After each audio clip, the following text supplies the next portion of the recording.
Parādīja jaunajiem, kā saules jāmatā.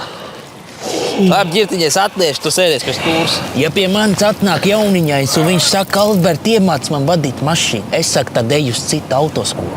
Es tev iemācīšu dzīvi. Šito pogredzi, ar to var parkoties jebkur. Neļauj, lai mutē iet. Tagad. Stūbēs, nevajag jau ģirtiņš, tajos betonu džungļos, viņš neizdzīvos. Tāpēc es saku, 30 stundas ar mani iznāks ārā vīrietis, es jums pateikšu.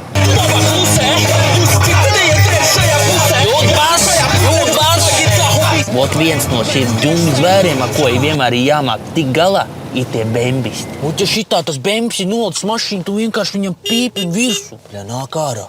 Labi, skaties, kā jātiek galā. Jauniņiem man vienmēr prasa, Albert, kad tu man izlaidīsi uz lielā ceļa? Albert, kādu mašīnu man jāpērk? Albert, kas ir tavu mirdzošo matu noslēpums? Es saku, pa pirmiem 2 es toči tev nevaru palīdzēt, bet pa matiem veļas iepas.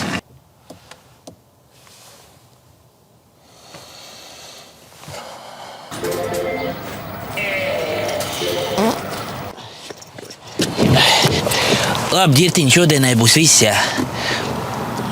Bet tev pašam būs jābrauc mājās. Tiksi?